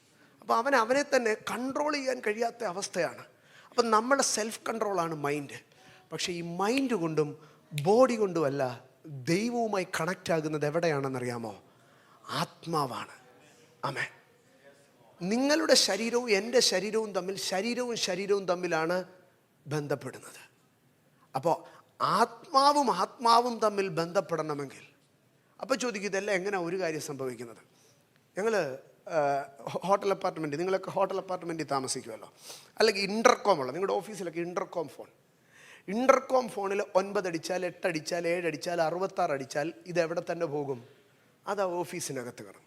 പക്ഷെ അതിനകത്ത് 0 ഡയൽ ചെയ്ത് കഴിഞ്ഞാൽ ആ ഇൻ്റർകോമിൽ നിന്ന് ഈ ഫോൺ ലൈൻ എങ്ങോട്ട് പോവുകയാണ്? അതിൻ്റെ മറ്റേ മെയിൻ ലൈനിലേക്ക് കണക്റ്റ് ആവുക. എൻ്റെ സഹോദരങ്ങളെ, ഇതുപോലെയാണ് വർഷിപ്പ്. നമ്മൾ ഇൻ്റർകോം നമ്പറിൽ കിടന്ന് അടിച്ചാൽ പോരാ, ആ ഇൻ്റർകോം ഫോണിനകത്ത് ഒരു 0 നമ്പറുണ്ട്. അതിനകത്ത് അടിച്ച് അതുവഴി നമ്മൾ ദൈവവുമായി കണക്റ്റ് ആകണം. ആമേൻ, ആമേൻ. ആരാധനയിലാണ് ദൈവസാന്നിധ്യം ഇറങ്ങുന്നത്. ഈ ദിവസങ്ങളിലെല്ലാം കർത്തൃദാസൻ പറയുന്ന ഒരു ഭാഗമുണ്ട്. ആമോസിൻ്റെ പുസ്തകം 9-ാം അധ്യായത്തിലെ 12-ാം വാക്യം എന്താണ് പറയുന്നത്? വീണുപോയ ദാവീദിൻ്റെ കൂടാരത്തെ എഴുന്നേൽപ്പിക്കും. അതിൻ്റെ മുകളിലത്തെ വാക്യം ഒന്ന് നോക്കിക്കഴിഞ്ഞാൽ, എന്തിനു വേണ്ടിയാണ് ദൈവം വീണുപോയ ദാവീദിൻ്റെ കൂടാരത്തെ എഴുന്നേൽപ്പിക്കുന്നത്? വീണുപോയ ആമോസ് 9:11 കടന്നു വരുമ്പോൾ, അവർ ഏദോമിൽ ശേഷിച്ചിരിക്കുന്നവരുടെയും എൻ്റെ നാമം വിളിക്കപ്പെടുന്ന സകല ജാതികളുടെയും ദേശത്തെ കൈവശമാക്കേണ്ടതിന്, ആ ഭാഗം ശ്രദ്ധിക്കണമേ, ദേശത്തെ കൈവശമാക്കേണ്ടതിന് വീണുപോയ ദാവീദിൻ കൂടാരത്തെ ഞാൻ അന്നാളിൽ നിവർത്തുകയും അതിൻ്റെ പിളർപ്പുകളെ അടയ്ക്കുകയും അവൻ്റെ ഇടിവുകളെ തീർക്കുകയും അതിനെ പുരാതന കാലത്തിലെന്നപോലെ പണിയുകയും ചെയ്യുമെന്നാകുന്നു ഇതനുഷ്ഠിക്കുന്ന യഹോവയുടെ അരുളപ്പാട്.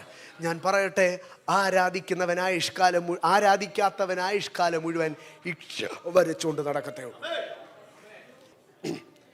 ദേശത്തിന്മേൽ നിനക്കൊരാധിപത്യം വേണോ? ദേശാധിപതിയെ നിന്റെ കാലിനകത്ത് ചവിട്ടണോ? അവിടെ ആരാധന വെളിപ്പെടണം. Holy Spirit. ദേശത്തെ കൈവശമാക്കണമെങ്കിൽ ആരാധന പുറത്തു വരണം. അവിടെ ദൈവം ഇറങ്ങി വരും. മമ്രേത്തോപ്പിൽ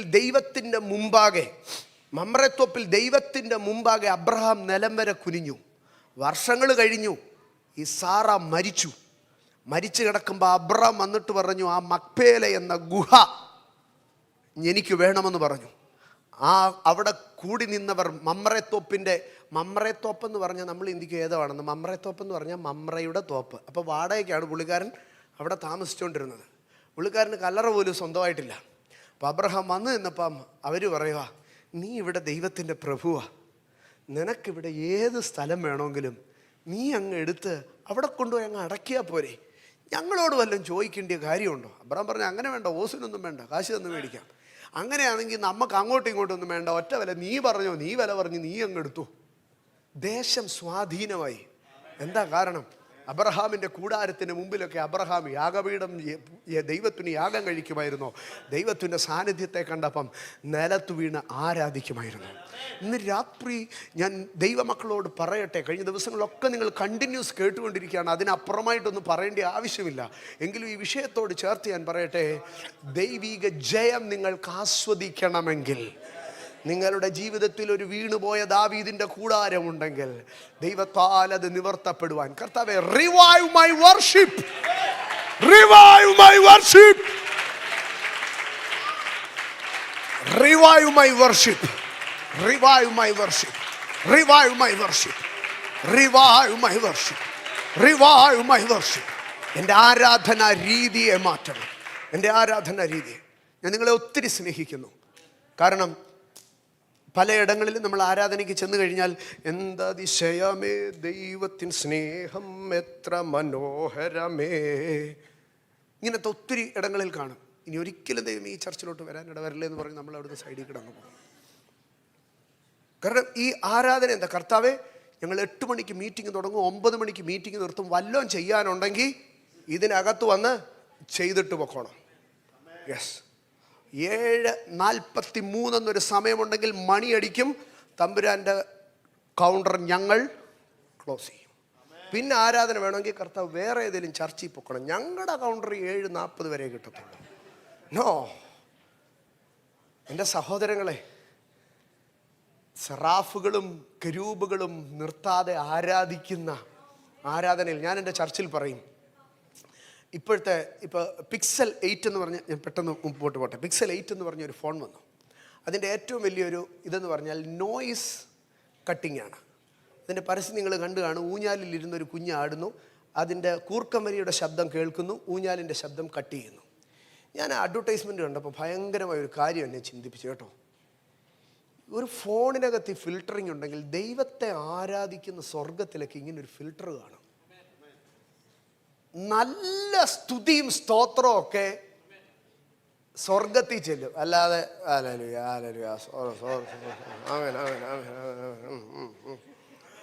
ഇത് മുഴുവനും സ്വർഗത്തിൽ ചെല്ലുന്നതിന് മുമ്പ് ഒരു ഫിൽറ്ററുണ്ട്, അവിടെ തട്ടി താപ്പോട്ട് പോരും. കാരണം സ്വർഗത്തിൽ ഈ നോയിസ് കേൾക്കാൻ ദൈവത്തിന് ഇഷ്ടമാണ്. സ്വർഗത്തിൽ നോയിസ് ദൈവം കേൾപ്പിക്കത്തില്ല.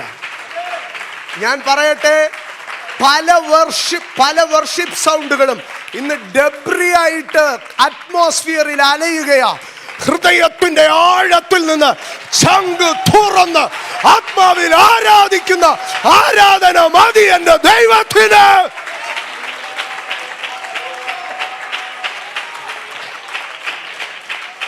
സ്തോത്രം, സ്തോത്രം, സ്തോത്രം.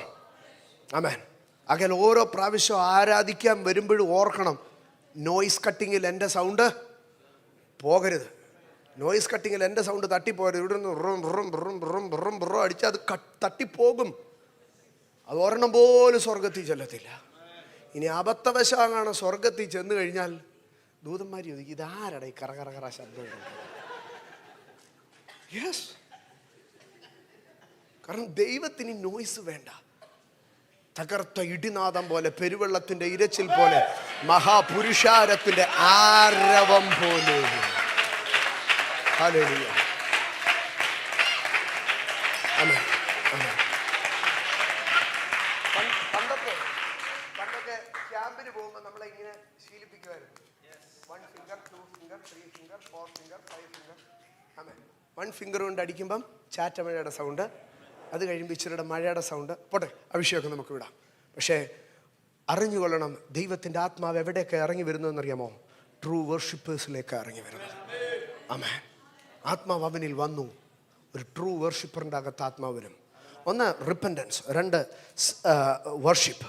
മൂന്നാമതായി കൊരിന്ത്യർക്ക് എഴുതിയ 2-ാം ലേഖനം 12-ാം അധ്യായം 9-ാം വാക്യത്തിൽ പറയുകയാണ്. കൊരിന്ത്യർക്ക് എഴുതിയ 2-ാം ലേഖനം 12-ാം അധ്യായം 9-ാം വാക്യം. അവൻ എന്നോട് എൻ്റെ കൃപ നിനക്ക് മതി, എൻ്റെ ശക്തി ബലഹീനതയിൽ തികഞ്ഞു വരുന്നു എന്ന് പറഞ്ഞു. ആകയാൽ ക്രിസ്തുവിൻ്റെ ശക്തി എൻ്റെ മേൽ ആവസിക്കേണ്ടതിന്, ശ്രദ്ധിക്കണമേ, ക്രിസ്തുവിൻ്റെ ശക്തി എൻ്റെ മേൽ ആവസിക്കേണ്ടതിന് ഞാൻ അതിസന്തോഷത്തോടെ എൻ്റെ ബലഹീനതകളിൽ പ്രശംസിക്കും. അപ്പം ക്രിസ്തുവിൻ്റെ ശക്തി ആരുടെ മേലാണ് വന്ന് ആവസിക്കുന്നതെന്നറിയാമോ? ജീവിതത്തിൻ്റെ ബലഹീനതകളെ ഓർത്ത്, എന്നാലും എൻ്റെ ദൈവം എന്നോട് ഇങ്ങനെ ചെയ്തല്ലോ, എന്നാലും ഞാൻ എന്തിനാണോ ഈ കഷ്ടകാലം പിടിച്ചോ ജനിച്ചത്. ജീവിതത്തിൻ്റെ ബലഹീനതകളെ ഓർത്ത് പിറുപിറുത്തോണ്ടിരിക്കുന്നവൻ്റെ മുകളിൽ ദൈവത്തിൻ്റെ ശക്തി വന്ന് റെസ്റ്റ് ചെയ്യുന്നതാണോ? മലയാളത്തിൽ ആവസിക്കും എന്നൊക്കെ എഴുതി, പക്ഷേ ഇംഗ്ലീഷിൽ വളരെ അങ്ങനെയല്ല എഴുതിയിരിക്കുന്നത്. മേ റെസ്റ്റ് അപ്പോൺ മീ എന്നാണ് പറഞ്ഞത്. ആമേൻ. അപ്പം പൗലോസിനൊരു വെളിപ്പാടുണ്ട്. ഞാനിവിടെ എപ്പോഴും എനിക്ക് കാശില്ലേ എന്ന് ഞാനിങ്ങനെ എൻ്റെ ബലഹീനതയെ ഓർത്ത് പിറുപിറുത്തോണ്ടിരുന്നാൽ പരിശുദ്ധാത്മാവ് ഇവിടെ വന്ന് എന്ത് ചെയ്യത്തില്ല? റെസ്റ്റ് ചെയ്യത്തില്ല. Boast in your infirmities. ആമേൻ. എനിക്കും നിങ്ങൾക്കും എല്ലാം ബലഹീനതകളുണ്ട്. ആമേൻ. എൻ്റെ ശബ്ദം നല്ലതല്ലായിരിക്കാം, എൻ്റെ ഷേപ്പ് നല്ലതല്ലായിരിക്കാം, എൻ്റെ കളറ് നല്ലതല്ലായിരിക്കാം, എൻ്റെ തലയിൽ മുടിയില്ലായിരിക്കാം. എനിക്ക് 100,000 ബലഹീനതകൾ കാണും. ഈ ബലഹീനതയെല്ലാം വെച്ച് ഞാൻ 24 മണിക്കൂറും ഇന്നാലും ദൈവമേ എന്നെ സൃഷ്ടിച്ചപ്പോൾ എന്തായിരുന്നു കർത്താവേ, പവർക്കട്ടായിരുന്നോ എന്ന് ചോദിച്ച് ഇങ്ങനെ സങ്കടപ്പെട്ടുകൊണ്ടിരിക്കാതെ എൻ്റെ ബലഹീനതകളിൽ how much I boast in my infirmities, അത്രത്തോളം ദൈവത്തിൻ്റെ തേജസ്, ദൈവത്തിൻ്റെ മഹത്വം എൻ്റെ മേലെ ആവസിക്കും. ഇന്ന് രാത്രി ഞാൻ പറയട്ടെ, ഒരു പക്ഷേ നിന്റെ ഇൻഫർമിറ്റി നിന്റെ ഫാമിലി ആയിരിക്കാം, ഒരു പക്ഷേ നിന്റെ ഇൻഫർമിറ്റി നിന്റെ ലാംഗ്വേജ് ആയിരിക്കാം, ഒരു പക്ഷേ നിന്റെ ഇൻഫർമിറ്റി നിന്റെ ഹെൽത്ത് ആയിരിക്കാം, ഒരു പക്ഷേ നിന്റെ ഇൻഫർമിറ്റി നിന്റെ പാർട്ട്ണർ ആയിരിക്കാം, ഒരു പക്ഷേ നിന്റെ ഇൻഫർമിറ്റി നിന്റെ ഫിനാൻസ് ആയിരിക്കാം. Do not murmur on your infirmities, but boast on your infirmity. Boast on your infirmity. നിന്റെ ബലഹീനതകളിൽ പ്രശംസിക്കുക. അവിടെ ആത്മസാന്നിധ്യം ഇറങ്ങുന്നതിനെ കാണാൻ കഴിയും. ബലഹീനതകളെ കുറിച്ച് കരഞ്ഞുകൊണ്ടിരുന്നാൽ കരഞ്ഞുകൊണ്ടേ ഇരിക്കത്തുള്ളൂ. ഹല്ലേലൂയ. ഇന്ന് രാത്രി പറഞ്ഞാട്ടെ, ഞാനൊരു മണ്ടനായതുകൊണ്ട് സ്തോത്രം, ഞാനൊരു പൊട്ടനായതുകൊണ്ട് സ്തോത്രം, എനിക്ക് പലതിലും അറിവില്ലാത്തത് കൊണ്ട് സ്തോത്ര, എനിക്ക് പലതിലും ആവശ്യത്തിന് സൗകര്യങ്ങൾ ഇല്ലാത്തത് കൊണ്ട് സ്തോത്ര, എനിക്ക് സപ്പോർട്ടീവായിട്ട് പലതും ഇല്ലാത്തത് കൊണ്ട് സ്തോത്ര. ഇതൊക്കെ എൻ്റെ ബലഹീനതകളൊക്കെ നിമിത്ത സ്തോത്ര. എൻ്റെ ശരീരത്തിലുള്ള ബലഹീനതകൾക്ക് സ്തോത്ര, എൻ്റെ സാമ്പത്തികത്തിലുള്ള ബലഹീനതകൾക്ക് സ്തോത്ര. ആമേൻ. എൻ്റെ ജീവിതത്തിൽ ബലഹീനതകളെ ചൊല്ലി ഞാൻ ഇനി കരയാൻ പോകുന്നില്ല. കാരണം കരഞ്ഞാൽ അഭിഷേകം വരത്തില്ല. ആമേൻ. I will boast on my infirmities. Hallelujah. Hallelujah. Hallelujah. Hallelujah. Hallelujah. Boast on your infirmities. അവിടെ ദൈവത്തിൻ്റെ ആത്മാവ് നിങ്ങളിലേക്ക് ഇറങ്ങി വരും. അടുത്ത ഭാഗത്തിലേക്ക് നമുക്ക് കടന്നു വരാം. ആമേൻ. ദൈവത്തിൻ്റെ ആത്മാവ് ഇറങ്ങി വരും. ദൈവത്തിൻ്റെ ആത്മാവ് ഇറങ്ങി വരുമ്പോൾ എന്തു ചെയ്യും? ദൈവത്തിൻ്റെ ആത്മാവ് അവനിലേക്ക് വന്നു, അത് നിവർത്തി. യെഹെസ്കേൽ 2:2 അവൻ എന്നോട് സംസാരിച്ചപ്പോൾ ദൈവത്തിൻ്റെ ആത്മാവ് എന്നിൽ വന്നു, എന്നെ നിവർന്ന് നിൽക്കുമാറാക്കി. യെഹെസ്കേൽ പ്രവാചകൻ ഈ ഭാഗം പറയുന്നതിൻ്റെ ഒരു കാരണമുണ്ട്.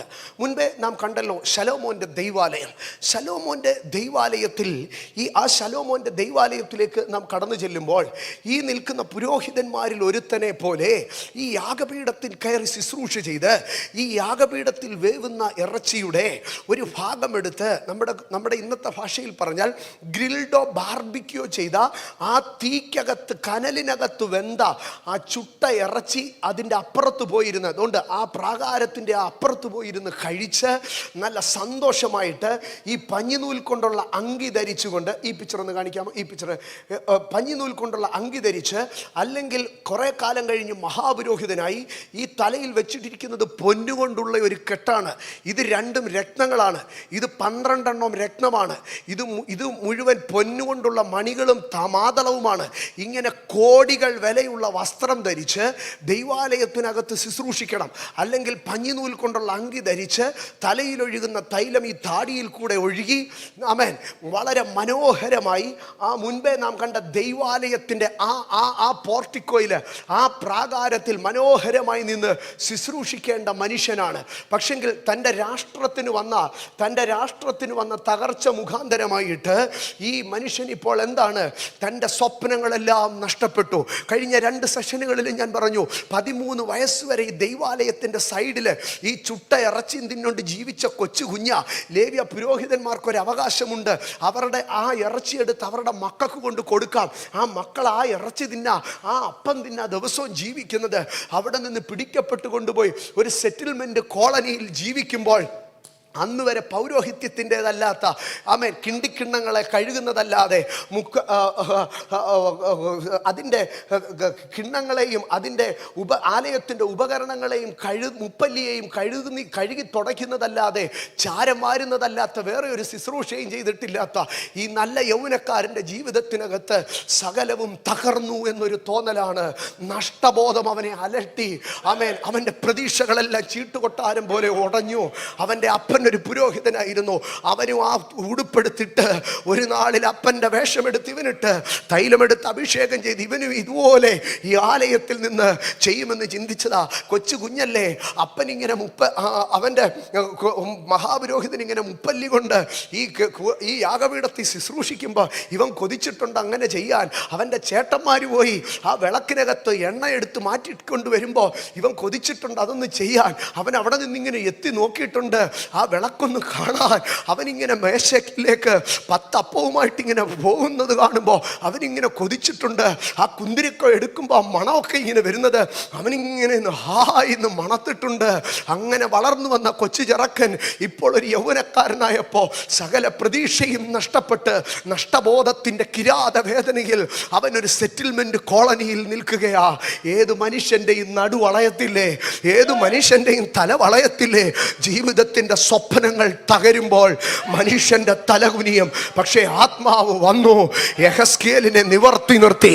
ഇന്ന് രാത്രികാലം ഞാൻ പറയുകയാണ്, തകർന്നു പോയ സ്വപ്നങ്ങളുടെ നടുവിൽ, നഷ്ടബോധങ്ങളുടെ നടുവിൽ നിന്റെ തല കുനിയരുത്.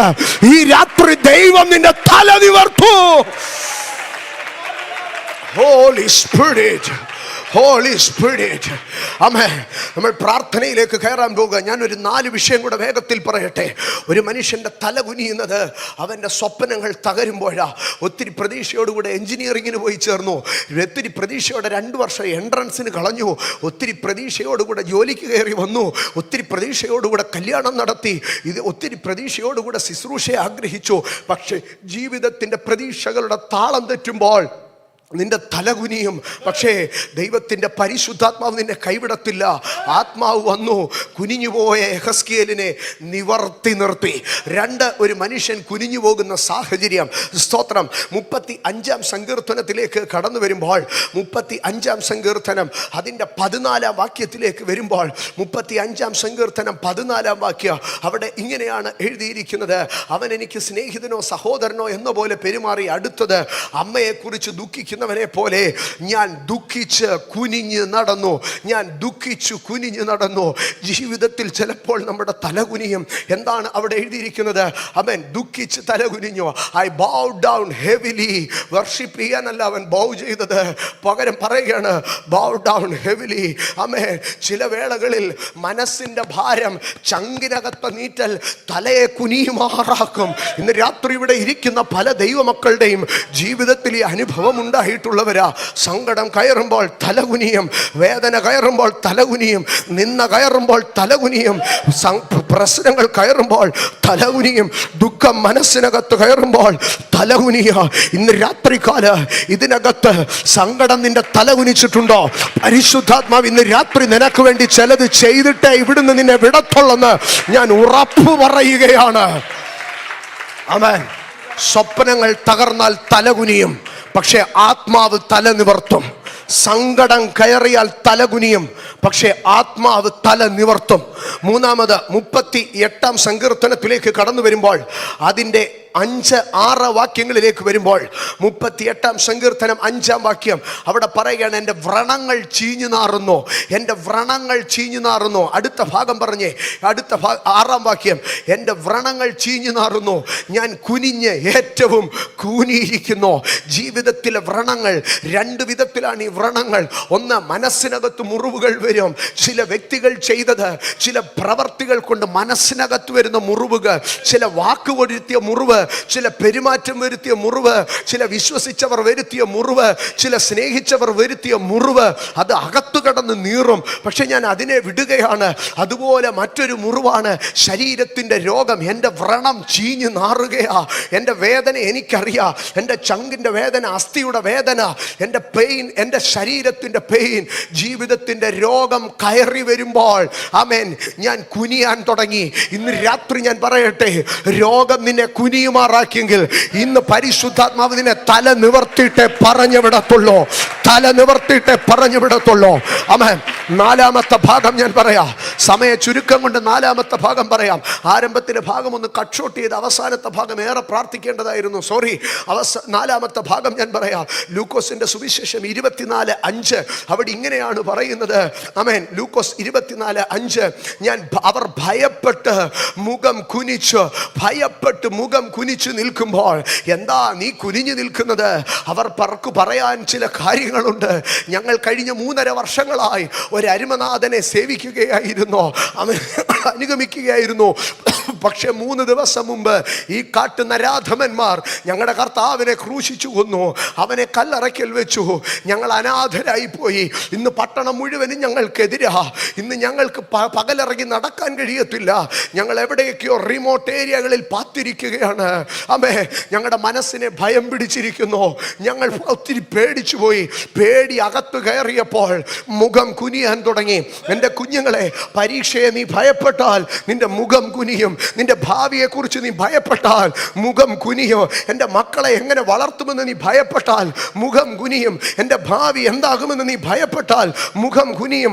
മനുഷ്യൻ്റെ നിന്ദയെ ഭയപ്പെട്ടാൽ നിന്റെ മുഖം കുനിയോ. നിന്റെ ആരോഗ്യത്തെ ഓർത്ത് നീ ഭയപ്പെട്ടാൽ മുഖം കുനിയും. അവൻ ഭയപ്പെട്ടു, മുഖം കുനിഞ്ഞു. ഇന്ന് രാത്രി ഏതെങ്കിലും മനുഷ്യനെ നീ ഭയപ്പെട്ട് കുനിഞ്ഞിരിക്കുകയാണോ? ഏതെങ്കിലും ശക്തിയെ ഭയപ്പെട്ട് കുനിഞ്ഞിരിക്കുകയാണോ? പിശാചിനെ ഭയപ്പെട്ട് കുനിഞ്ഞിരിക്കുകയാണോ? ലോകത്തെ ഭയപ്പെട്ട് കുനിഞ്ഞിരിക്കുകയാണോ?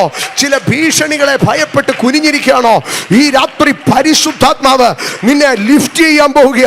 പരിശുദ്ധാത്മാവ് നിന്നെ പോക്കാൻ പോവുക. ഇന്ന് രാത്രി ഇതിനകത്ത് യഹസ്കേലിനെ പോലെ നഷ്ടബോധം വന്നിട്ടുണ്ടോ? ഇന്ന് രാത്രി പ്രാർത്ഥിച്ചു തുടങ്ങ്. ദൈവം നിന്നെ നിവർത്താൻ പോവുക. ഇതിനകത്തൊരു അഭിഷേകത്തിന്റെ സാന്നിധ്യമുണ്ട്. ഇതിനകത്ത് ഒരു പാസ്റ്ററിന് കഴിയത്തില്ല, ഇതിനകത്ത് ഒരു ഫാമിലിക്ക് കഴിയത്തില്ല. But the power of Holy Spirit can make you stand on your feet. നിന്റെ കാലുകളിൽ നിന്നെ നിവർത്താം. നീ ഇനി വല്ലവന്റെ കാലിൽ നിൽക്കത്തില്ല. You will stand on your feet. നീ നിവർന്നു നിൽക്കുക. You will stand bold. ഇത് അഭിഷേകം ചിലരുടെ ധൈര്യത്തെ മടക്കി വരുത്തുന്നു. അഭിഷേകം ചിലരുടെ സൗഖ്യത്തെ മടക്കി വരുത്തുന്നു. അഭിഷേകം ചിലരുടെ സന്തോഷത്തെ മടക്കി വരുത്തുന്നു. Fire anointing, it's touching you. അഭിഷേകം വരുന്നു, രോഗങ്ങൾ വിട്ടുപോകുന്നു. അഭിഷേകം വരുന്നു, സൗഖ്യങ്ങൾ സംഭവിക്കുന്നു. അഭിഷേകം വരുന്നു, ഭയങ്ങൾ വിട്ടുമാറുന്നു. അഭിഷേകം വരുന്നു, ശത്രുക്കൾ ചിതറുന്നു. അഭിഷേകം വരുന്നു, നീ നഷ്ടമായെന്ന് കരുതിയത് ദൈവം നിനക്ക് തിരിച്ചു തരുന്നു. This is the night of Holy Spirit. Holy Spirit.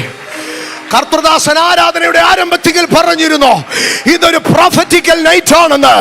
Yes, in the power of Holy Ghost, in the authority of apostleship, I prophesy you, you will stand on your feet. You will stand on your feet. You will stand on your feet. നീ നിവരാതെ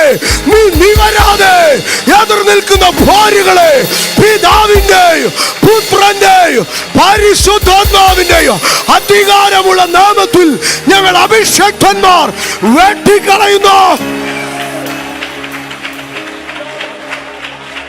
Holy Spirit.